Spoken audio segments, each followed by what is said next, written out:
It's been said that luck is the intersection of preparation and opportunity. Welcome to the Australian Hunting Backcountry podcast, where we will focus on all things hunting in the backcountry, not just in Australia, but everywhere that backcountry hunting is possible. My name is Tobias, and if you're a hunter with no backpacking experience, or even an expert, I would like you to join me as we explore gear, places, and technologies, hear lived experiences, different perspectives, and share the passion that people have for a hard-earned backpack hunt. I appreciate you being here with me as I try to increase the knowledge that will bring us better luck in the backcountry.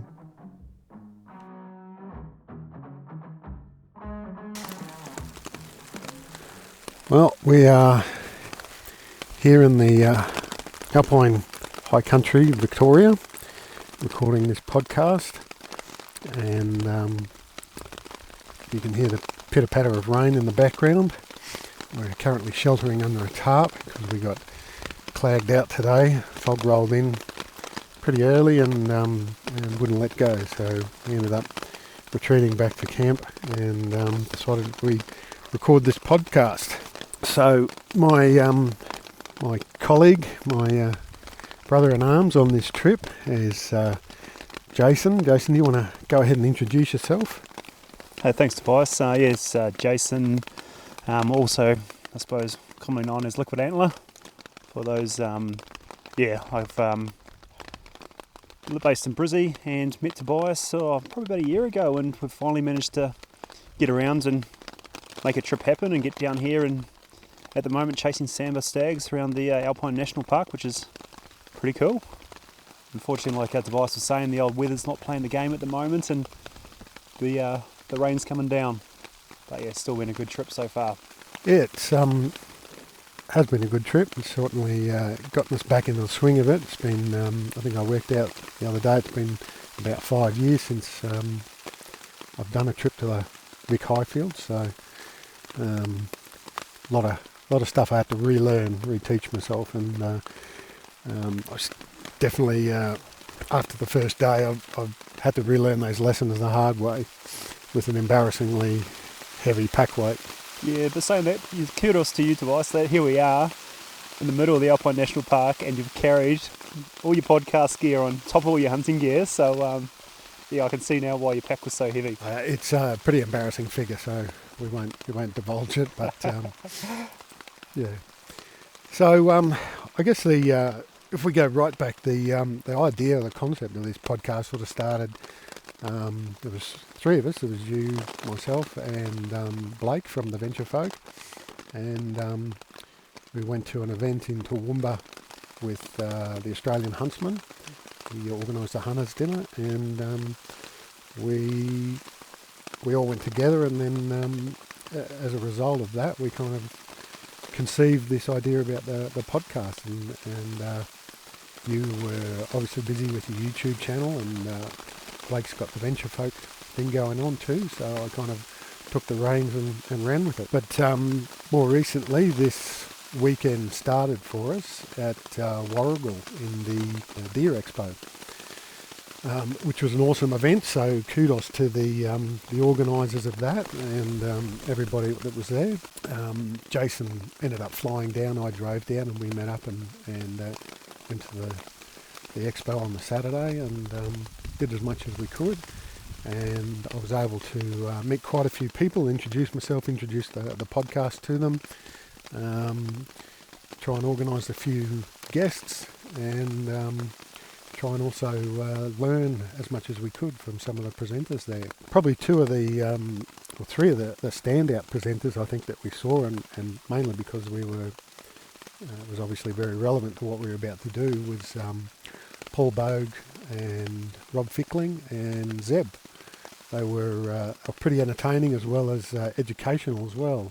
So big thanks to those guys, and a few of the other guys that were there. Ross O'Meara with the game book did a cooking demonstration.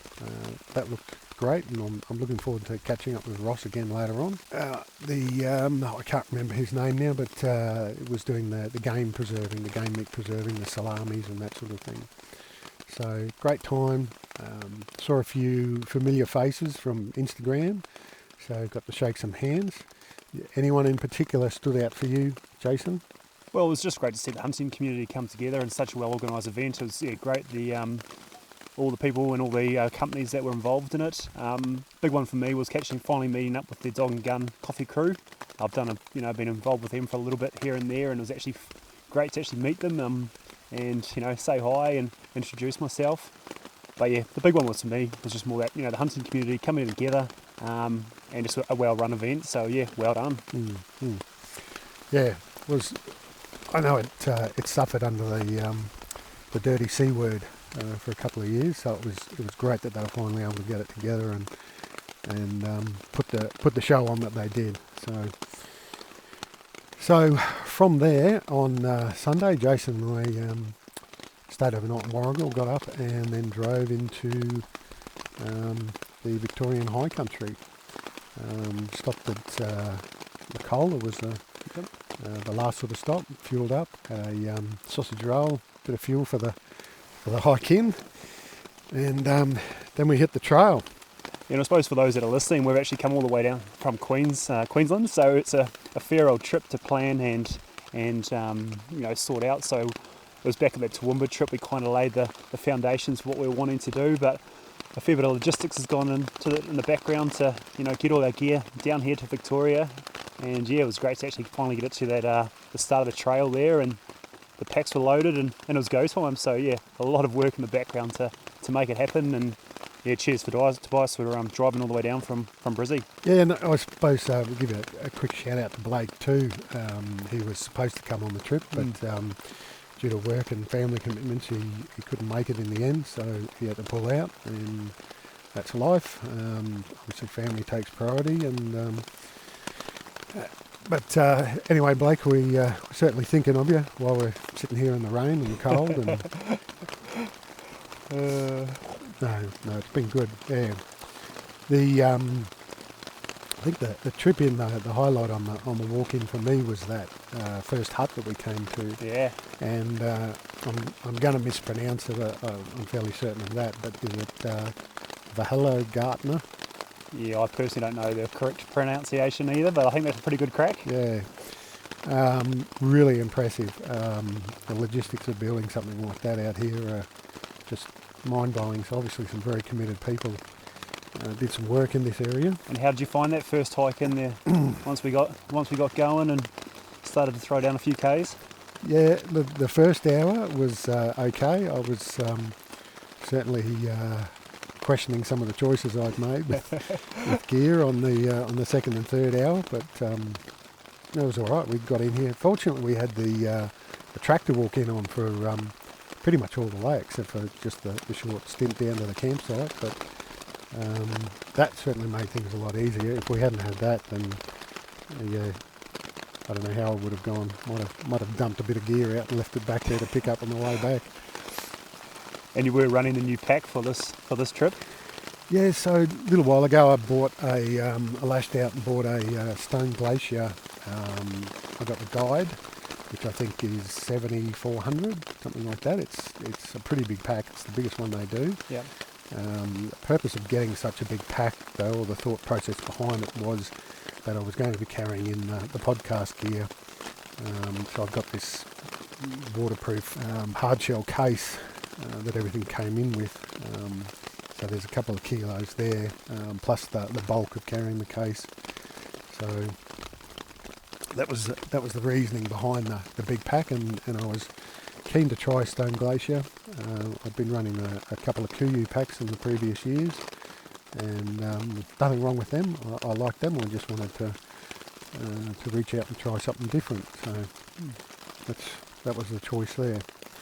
And you're running your Tatonka Bison 75 plus 10? Yeah, it's the Tatonka Bison, which I've probably been running now for about the last year or so. So I did do a trip recently back to New Zealand. I got down to the South Island, and that was probably my first time really testing the pack out. Did about 8 days down in the South Island in New Zealand chasing red deer around. So we got choppered into a spot in public land and spent the next kind of 8 days walking around and found the Tatonka good size, good overall pack. So yeah, I've just been running that again on this trip. So Yeah, good stuff. It's they're certainly a good looking pack. They look well made. They're robust. They've got plenty of padding on the harness and so forth. Yep. So yeah, no, it's been going well, and it's been going well for this trip as well. So I've been using it as I used it for packing, but I'm also using for our daily hunting as well, just to as we walk around and look for these Sambar. You see, that's probably one thing I'll say about the Stone Glacier as well. They've designed it quite well so that you can run it for your expedition size, and then when you need to compress it down, they've actually got other parts sewn into it, so they go into what they call the bivvy mode, and it becomes a really nice, compact, neat, day pack essentially. So I've really been enjoying that with the Stone Glacier. I'm quite impressed with that feature on it. No, definitely. I saw you running that, and it's super handy. It really compresses down and looks good. Just coming back to the show as well, one thing I'll say that I think we were both impressed with was the new packs from Maroka 30. Rob Fickling gave a good demonstration of it, and the process he went through to design and develop it, and the heartaches obviously that he experienced along the way. And I stopped by the stand and had a quick look, and unfortunately Rob was quite busy, so I didn't get a chance to talk to him too much about it, but that's definitely an interesting pack, and probably something I'm going to look into a little bit more, just to see if it's potentially an option in the future. Obviously it's another financial outlay, and I've got to balance the cost of the pack that I've already bought against the cost of a new one, but see what I can do in the future. But it definitely did look interesting. They're going with that modular system, and kind of the carbon fibre plate inside it. It looked like actually very interesting. So interesting to see how they go. Yeah. And he was pressing the aluminium stays to mould them to people's backs at the show too. So yeah, definitely an option for someone if you're looking for a new pack. It's I guess the closest thing you can get to being custom designed for you. So it should be interesting. Hopefully we'll get to catch up with Rob. I did talk to him about the podcast, and he seemed keen. So hopefully we'll get to chat to him again in the future. Yeah, nice. So now I know you said you've just come back from about a month in New Zealand, and obviously you did a lot of filming. You're going to release some YouTube vids. Yeah, I'm putting some videos together at the moment. It's kind of the nature of these trips, the amount of footage you generate. It's quite a slow, arduous process of going through and getting it edited. So I am in the process at the moment. There'll be one from my South Island trip chasing red deer, and then I also spent some time in the North Island with with Dad, which was amazing to get back in the bush with him after so long. So yeah, we chased Sika deer around the Kaimanawas in the central North Island there for, I think it was 6 days all up. So yeah, I've got another trip in the pipeline for that as well, with some pretty cool footage. And how long before those videos are coming out, do you think? The South Island one should drop, what are we now, mid-May? By the end of May I should have the first one out, and then followed that by the Sika, and then I'm also going to be doing a video of the trip we're on at the moment. In the Alpine high country. Yeah, all right. Well, in terms of timing, there's a chance that this podcast may come out before your video does. So if you're listening to the podcast and the video hasn't come out, go and make sure you get onto the Liquid Antler YouTube channel to be notified when the video does hit. So without giving away any spoilers about your trip, the red trip, how did you go? Yeah, good. Plenty of deer. So we were on public land, and the kind of goal was, a decent red stag. We would have seen on the trip probably over 80 deer. Unfortunately, the big stags, as they often are, were playing hard to get, but we did manage to get a 10-point red stag for the trip. But like I say, there were plenty of deer around, but we're really trying to target those older animals. Being on public land, did you have much competition with other hunters at the time, or was this a ballot No, so it wasn't a balloted area. We did come across one other group of hunters, but for this trip we had choppered in or helicoptered into a spot. So spent quite a bit of time recceing the area and tried to get a little bit off the beaten track, especially with getting helicoptered in. It does open up a few more options without the hard grunt and the walk in. So we were lucky. We only came across the 2 hunters for the time we're in there, which is pretty amazing, especially for over the raw, busy time of the year. But yeah, we're lucky in that aspect. I guess that's one of the big differences between New Zealand and Australia is first of all, the hunting is more culturally acceptable over there, and they're very pro public land and encouraging people to and supporting hunters out into the public land areas. They help part of the management, I guess, of the animals as well, but it is a source of income for the government too. So it's good to see things like that still going on. And I know we've had some initial conversations already about potentially doing a tar trip in the near future. So definitely looking forward to that and seeing what we can work out. I was supposed to go a few years ago, but of course the nasty C word shut down the country and couldn't go in or out. And I did have a trip planned, but thankfully I hadn't forked out any money or anything, so I didn't lose any money.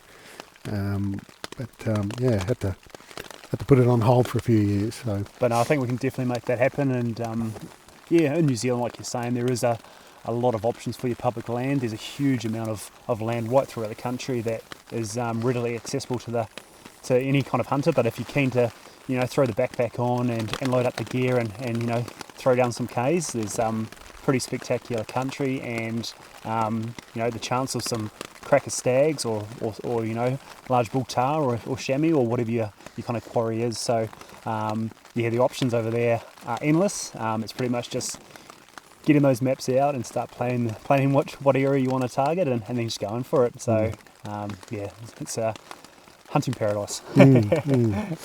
There's my understanding is that some areas you can get in with a chopper, and then there's some areas that are only accessible by chopper during a ballot, and other times of the year it's not an option for you. Yeah, so depending on if this is talking about the tar ballot specifically, or so is it just tar that go on the ballot? Is there a red deer ballot? No, there are red deer ballots. There's wapiti ballots. There are a number of type of ballots through the country. It's just depending on what area, depending on what you kind of have to look at each kind of ballot specifically, depending on what the the rules or regulations are. But saying that the majority of the area are open the rest of the year. But for instance, the Fiordland wapiti, that's one instance where you can't actually chopper in for the rest of the year. Yep. Okay. All right. Well, yep. Definitely got some planning to do and some logistics to work out. So hopefully, future episodes we'll be able to share the process that we've gone through and then follow up with another podcast on the trip and after the trip. And so for now, you're from New Zealand originally, yes. And you've only been in Australia for 8 years? Oh, about 10 years now. Yeah, about 10 years. Yeah. So prior to coming over to Australia, were you doing a fair bit of hunting in New Zealand? Yeah. So I was brought up with a little bit of hunting, starting out young, with Dad, a bit of goat hunting here and there. But then it was when I got to university, met a couple of mates. They were mad keen deer hunters. Tagged along with them, and we went on a couple of trips, and then from there it was just hooked. So right through university, and then we were hunting hard. Should be studying, but we were out hunting. But then once I'd graduated university, that's when I actually moved overseas. It's probably more those university days that I really got stuck into hunting back in New Zealand. Yep. But I was saying that I still try and get back at least once a year. But it's just been a little bit up and down over the last few years. But try at least one trip a year back to New Zealand. And was that South Island, North Island, or both? So predominantly North Island during university. in saying that, I did return about a year after working overseas, and a mate and I did spend 6 months hunting the length of New Zealand. Wow. So what we did, we started down Stewart Island chasing whitetail, moved away up the South Island, Wapiti, red deer, chamois, tar, and then across into the North Island. So the goal of the 6 months was to target all 7 species of deer in New Zealand, plus tar, chamois and goats. We didn't get a representative animal from every species, but we did manage to chase every species around the hills. So 6 months hunting the country of New Zealand was just epic. So yeah. That would have been amazing. Yeah. It was. It was one of those things where humming and hawing, and could we make it happen? And we kind of just bit the bullet and went for it. And it was an incredible trip. And then it was back to reality, and now been based over in Australia. And do a bit of hunting over here in Australia, and whenever I can, get back to New Zealand. Yep. How many trips a year do you generally do to back to New Zealand? 1 or 2. Okay. Yeah, just dependent. Yep. So. Yep. And you're also married? Fiance. Fiance. Yeah. Okay. Yep. So you bit into that apple. Yes. And how long have you been together with her? So Nadine, we've been together probably 10 years now, so I've always hunted since I've been with her, so she kind of accepts it. But saying that, I am skating on thin ice a little bit at the moment. I did spend a month back in New Zealand. I was back at work for 11 days, and then I've come straight into the Victorian high country, so I think I've used up all my brownie points for a little while, so I'll have to keep saving those up. Yeah. Well, I guess that was the next question I was going to ask you was how does she feel about the hunting, and is she interested in hunting at all? She's not personally interested, but she understands my love and kind of passion for it, and has always been super supportive. Like I say, there's not many partners that would allow you to go hunting back in New Zealand for a month and then straight into the Victorian high country for another 10 days. So yeah, it's a very, very supportive partner. And is she happy to eat the game meat as well that you bring home? Oh, it depends. Depends how I prepare it. I wouldn't say she's huge on the venison, but if it's done to her liking, then I can every now and then. Yeah. Any secret venison recipes that you... My go-to is my venison jerky. Okay. So all the offcuts, anything that I don't use up on steaks, roasts, bits and pieces, I always make jerky. I smoke it over cherry wood for about 5 hours, just on a really low cold smoke, and then finish it off in the oven with before I actually smoke it, I do a marinade for about 24 hours, and beautiful. It is incredible, so tasty, and I just vacuum seal it, throw it in the freezer, and then I've just got jerky whenever I need it, especially for a trip like this. Bring some jerky on the trip, and it's perfect. So Nice. I don't believe I've had the pleasure of trying any yet, so I'll have to bring some along for my next trip. I have messed around a little bit with trying to do some jerky, but haven't quite mastered it yet. So I find that smoke over the cherry wood just gives it that really nice smoky taste, and then just finishing off in the oven, it works really well. Not too dry, good flavour, and it really tasty. Yeah. Well, I think my signature venison dish is backstrap wrapped in prosciutto. Oh, yum. And then fried off, and then left in the oven, a nice warm oven for a little while, just to heat it all the way through, and comes out, it's still just rare in the middle, just perfect. And yeah, it's always been a hit with anyone I've served that up to, even people who are a little bit dubious about eating venison. They've always been keen on that. So this trip, I guess, has highlighted for us, or for me personally, how I guess out of practice and out of tune with some backcountry hunting that I am. I've brought along a few bits of gear that probably didn't even really need to, and I probably left at home a couple of bits of gear that I probably wish I had have brought, especially today sitting here in wet socks, cold feet. Wish I had have brought a spare pair of socks, but lesson learnt. So now I know you do a bit of a gear thing on your YouTube channel, so I won't steal your thunder from there. But I guess if we could talk about 3 items that you really appreciate having on the trip, and just talk a little bit about them. Well, I suppose for me, for the backpack hunting trip, especially somewhere like this, down in Victoria, the weather is against us as we sit under the tarp at the moment in a very cold climate. It's just the importance of your shelter, your sleeping setup. For me, it is crucial to have somewhere reliable that at the end of a hunt or the end of the day, when you're cold, wet, miserable after a big day on the hill, that you can retreat to.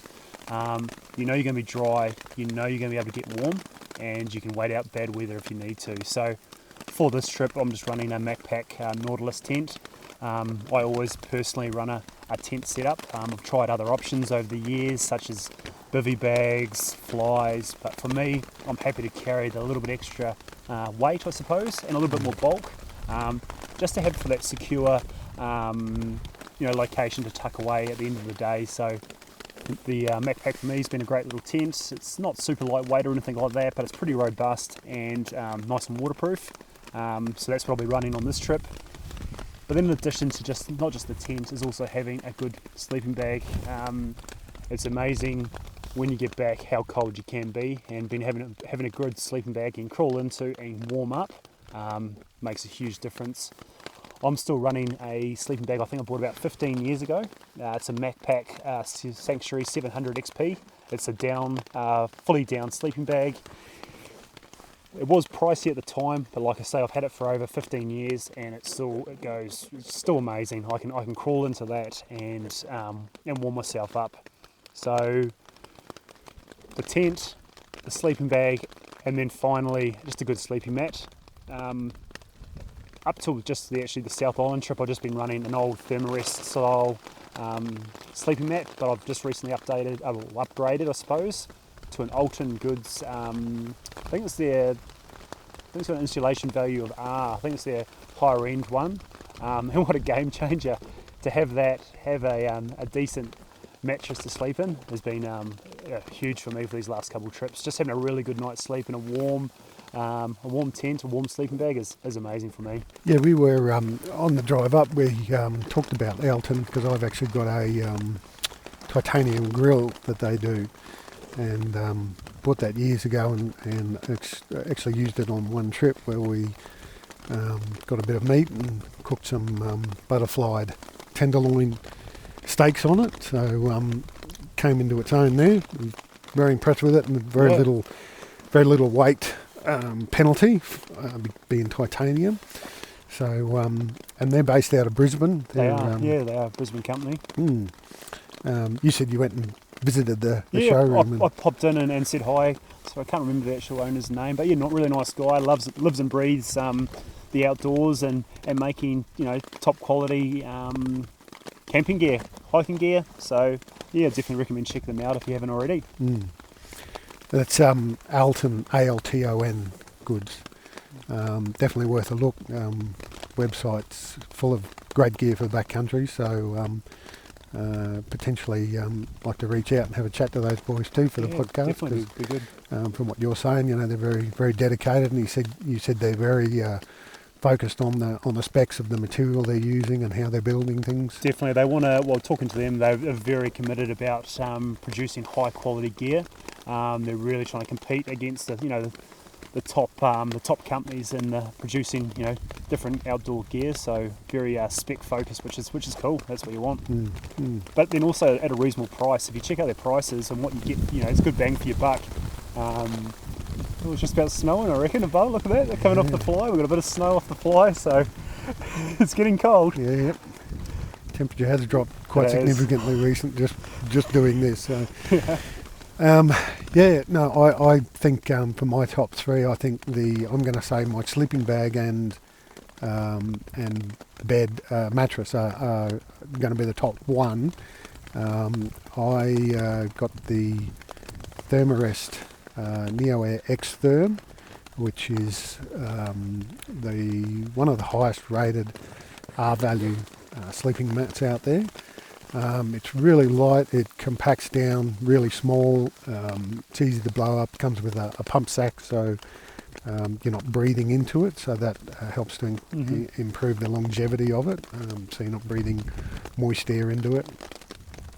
And the Thermarest, I think it's Q-Star, the sleeping bag.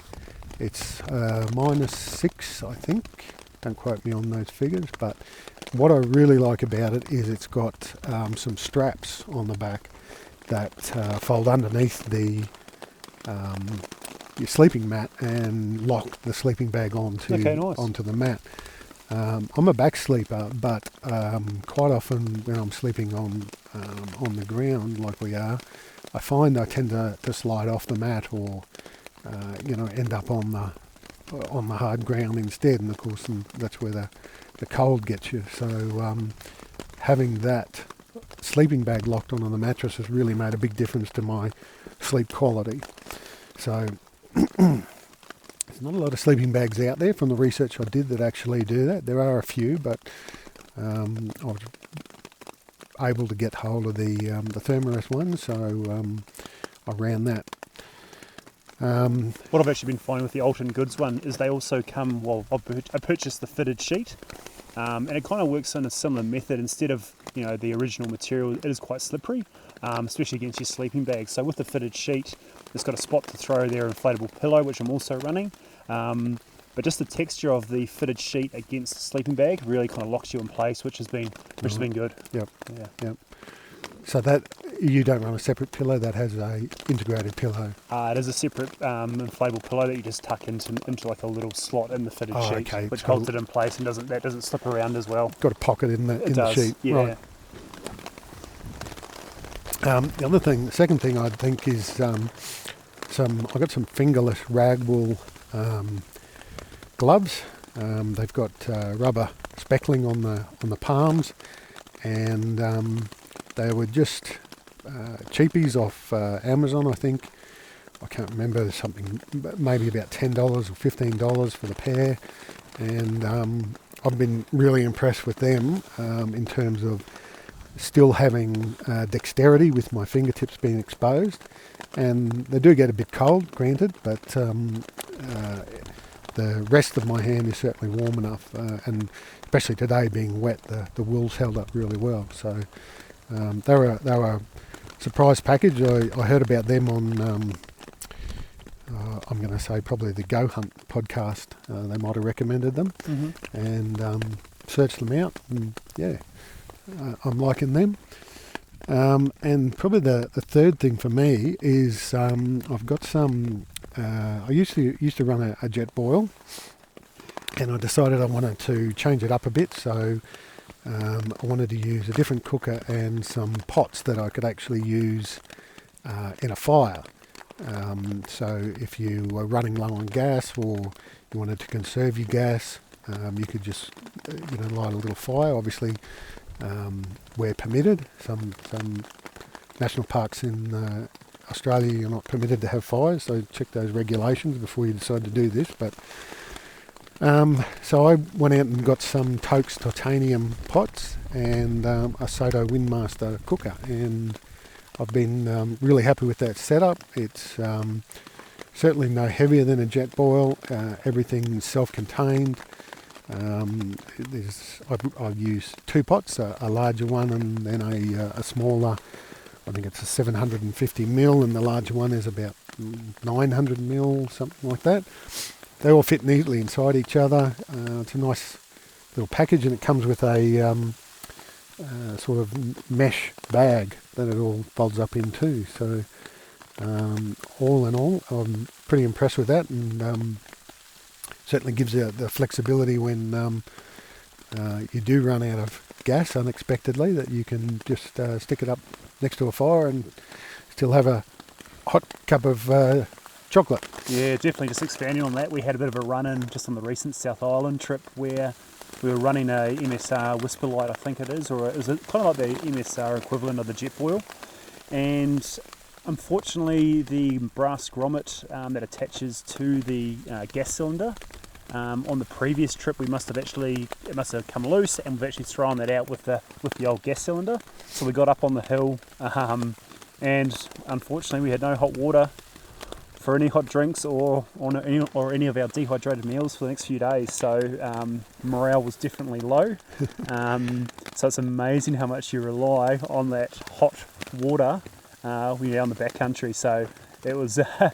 Yeah, it was a sad moment when we realised we weren't going to have a hot drink or meal for quite a few days. So definitely double check your gear, your cooker, and make sure it is functional before you do head out into the backcountry, because it's all it takes is 30 seconds to make sure it's all working, which can be save you a lot of grief later.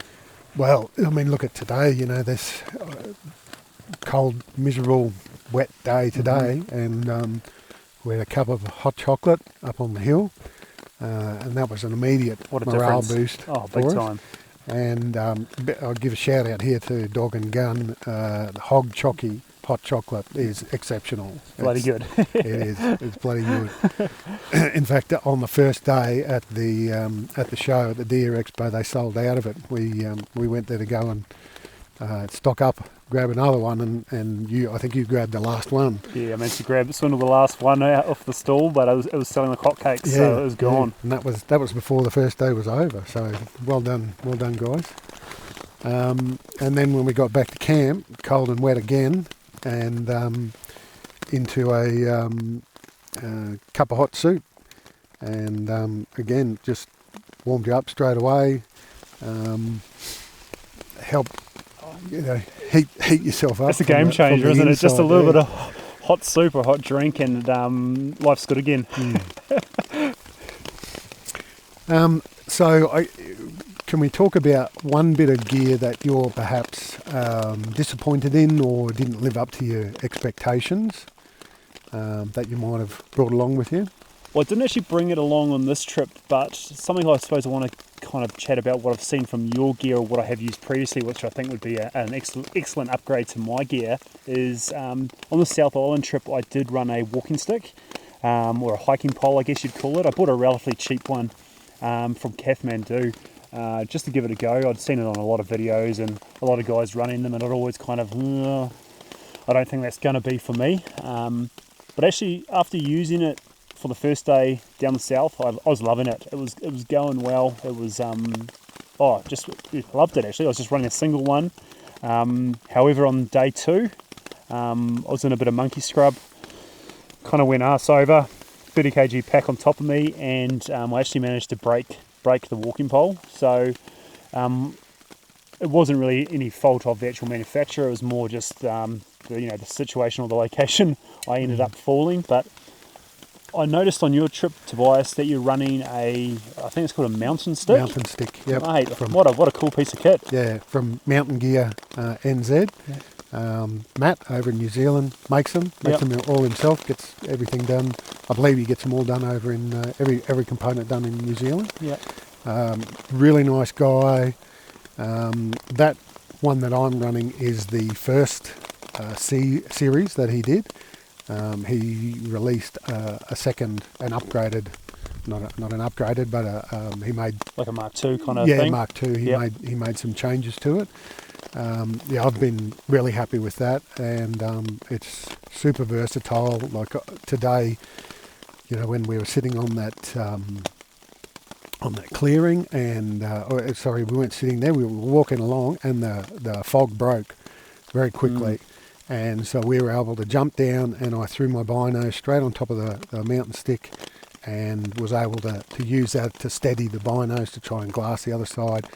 I've got a tripod there with a good pan head on it. I've got a Tricer pan head on it, and the mount on the binos to clamp in from ASIAC equipment, and it works great, but it takes a bit to set up. Yep. You've got to get your bino, you've got to get your binos level, your pan head level, and we just didn't have time because it was potentially only going to last for minutes.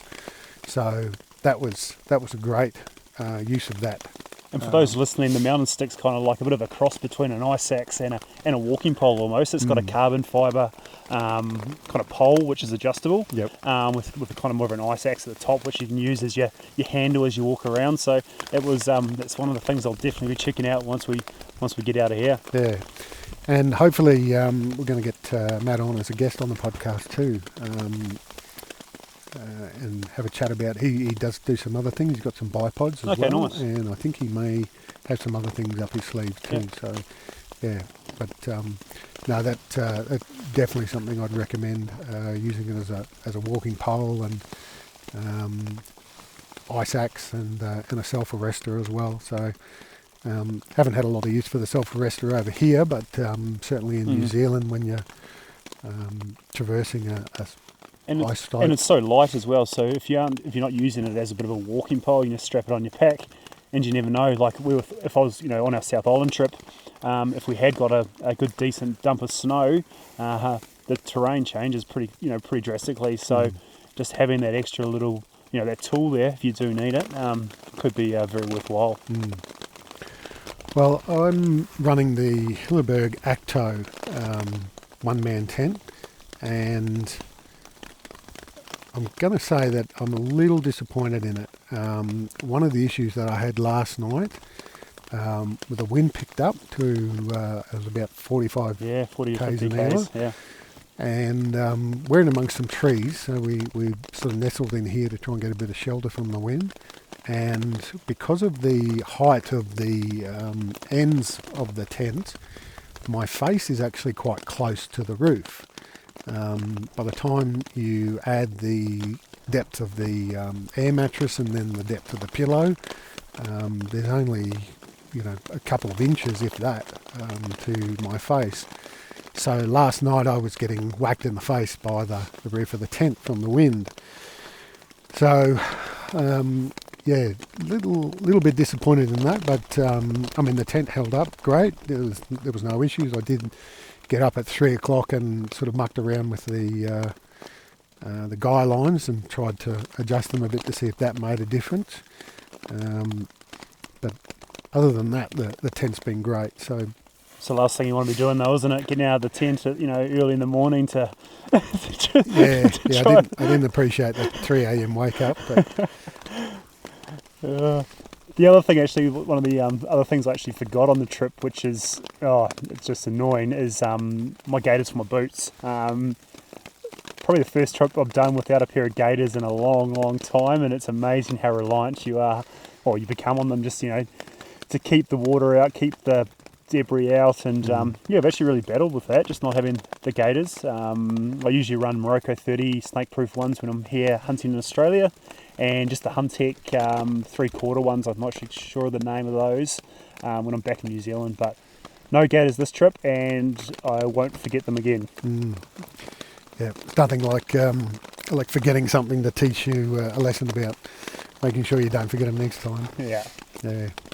Well, like you pointed out today, when I pulled out a couple more bits of Kuyu gear out of another bag and put on top of my already many layers of Kuyu gear. I was bit by the Kuyu bug years ago, and so I primarily run Kuyu clothing, and I've always been happy with it, and always been happy with the service that we get from Kuyu. But I'm not particularly stuck to Kuyu. I'm more than interested in trying other brands and looking at other products people are doing now. But I think for me, the ability to get things shipped over to Australia was a big draw card for Kuyu. And Jason Hairston was, I really resonated with him and his ethos, and so that sort of was a real encouragement for me to keep going with their gear. I was in the States a couple of years ago and we dropped by Kuyu. We may have gone there a few times actually and spent quite a bit of money, but that's what you do. But it is good looking gear and it looks like top quality gear as well. Yeah. Well, mate, as you pointed out, there is actually ice coming off this tarp at the moment, and temperature has dropped significantly. So we might wrap this up for the moment, and we'll kick this off again maybe in a day or two when we get a chance, and hopefully by then we've got a stag or two on the ground. We have seen a few deer. Jason managed to find a young stag, and we found a couple of hinds as well. Yeah, managed to get about 100 metres away from a young stag yesterday, which was cool. It's always great when you get onto them and they don't know you're there, and managed to get a little bit of footage of the hind and stag. And we are seeing a few deer around, and I believe tomorrow is forecast for a pretty cold, clear day. So I think after this rain, I think tomorrow morning if we're up early and get onto some of those faces that will get that early morning sun, we might be in with a shot, I reckon. Yep. If I can drag myself out of bed early enough. I'll be dragging you out. We'll be up early. Well, I think they're forecasting about -4 to about 4 degrees tomorrow, so it's going to be a real cold one. Yeah. But I think those north-facing faces are going to be pretty hot first thing tomorrow, so we'll be up early to us. Yeah. That's the challenge, isn't it? It's finding that motivation at 5:30 in the morning when it's -4 and potentially snowing outside. But you might as well get yourself out of bed, because otherwise there's no point in being all the way out here if you're not going to get out. We're not going to shoot deer lying in the tent, are we? That's right. Yeah.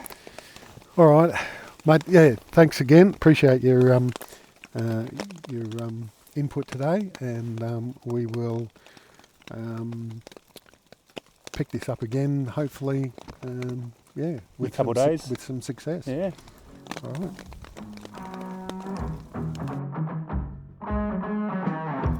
Hey, thank you for listening in.